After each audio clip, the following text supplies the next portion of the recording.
Hi, this is Kim Cook from Bread of Life Mission, and we're doing Conversations on a Bench. I don't know how many times I've said that today, but I'll keep saying it until 1 o'clock tomorrow. So I am here right now with, oh goodness, Trina. Sharon. Sharon. I've talked to Good, too many yeah. people. I'm so Good, sorry. it's all good. Sharon, Yeah. tell me what organization you're with. So I am on staff at Central Community Church. It's a church in the Central District. Recently I've been partnering with Operation Nightwatch. Okay. I'm doing like street ministry, kind of moving through Pioneer Square on a weekly basis, just working alongside our lives.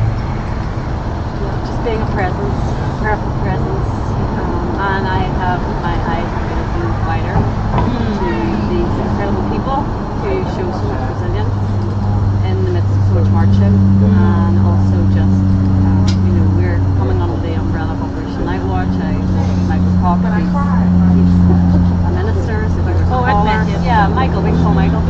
And so they see the caller and they immediately recognize my faith context. So oftentimes there's so much openness. People are looking for that, aren't they? Gosh. Yes. Yeah, they really are looking for that. And it feels so honouring, when they invite a conversation or actually invite prayer. And sometimes they pray for us. That's kind of like you walk away kind of so incredibly humbled. And so through this experience, I've gotten to know so much and learned so much. I feel like I'm constantly learning, and then I've met people like you, the chief executive of Bread of Life, just for a year, year and a half, and then just these incredible organisations that are really pouring their hearts into people's lives in this city. So I'm so honoured to be here. Thanks for squeezing me in. Oh, no problem.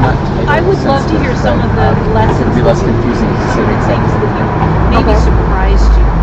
How long have you been doing this? So just over a year. Over a year. Okay. And before that, I'm from Northern Ireland, Belfast. I wouldn't have known. Yeah. Moved here in 2018 to a small neighbourhood called Madrona. And when we moved here, it was my son, who was 11 at the time. He noticed this gentleman who was unhoused. And he remembered him from a trip that we had done to Seattle 3 months prior, just when we were getting figure things out. He remembered him, and that really caught my attention. And so I started to just sort of explore what homelessness was in the city. Sometimes we have the most growth through our kids, don't we? He's put me on this path. Yes. My son, through his questions and his curiosity, has kind of like put me on this path. It's kind of like opened my heart. I think what I've learned is, and particularly with Operation Nightwatch, I've learned that these incredible people, so much resilience, so much strength of character. Some of them walk miles a day. I've witnessed how when you hand one person a sandwich and they have enough, they will give it to their neighbour. I've seen like that sort of like godly character of grace and hospitality. I've seen real gentleness in individuals even when their life is so full of strife. So there's so much humanity when you're actually willing to just walk alongside or brush alongside. And it's actually eradicated a lot of fear. So having doing this with Operation Nightwatch and my eyes being open wide, when I'm in my own neighbourhood and I'm at a bus stop or a shop front, and there's a person who's unhoused and they're asking to engage in conversation is now almost like second skin. And actually that's powerful, I feel like, not only for them but also for me, because I'm learning something, but then also they're seen and they're valued and they're heard. So I think that's one of the biggest things I've learned. That's sterling. What does your son think of this? It's so interesting now. I think there's a bit of a fear factor because the politics have grown so much in the city. And that first gentleman that we encountered when we first moved here was very gentle. Volume of the people that are some of the hotspots, but some of the other like the erratic behaviours and things like that brought a bit of fear to him. But at the same time, it's a great conversation in our house. Sure. So we're kind of learning through these conversations. I bet he's really proud of you. Well, now he's 17, he wouldn't tell me that. but I have overheard him having conversations with his peers. And so, but it really genuinely started with him. Yeah. And so it actually has helped even when I'm talking to other friends or peers, or even other young people, just trying to like shift their bias, ask a question, and invite them to become curious. Like, why do you think maybe someone like what would be some of those reasons why they choose this? Right. Circumstance in life. You know, so the empathy piece, like coming empathetically.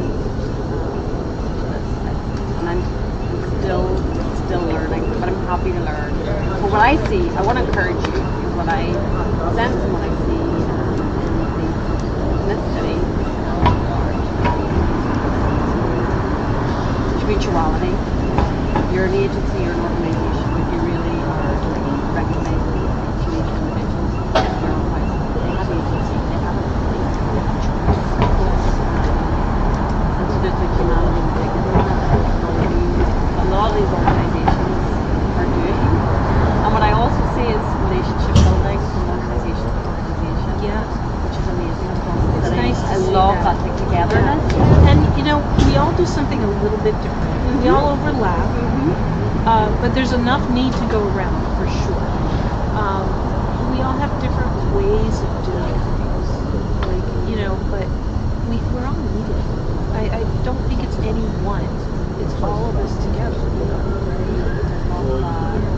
And it's a real honour to be here, and I'm going to pivot because really Frank's incredible. I want you to have as much time with him as you can, but I just want you to know that I am on small Zoom every Monday morning, and every Monday morning the Lord directs our prayer to the Christ. And every Monday morning prayer to Christ. I'm listening to you guys. We can't have enough prayer. So we'll or I shouldn't say one prayer is enough, but we'll take all we can get. Thank you. Thank you. Thank you for doing this and fruit and stories And I want to encourage you too.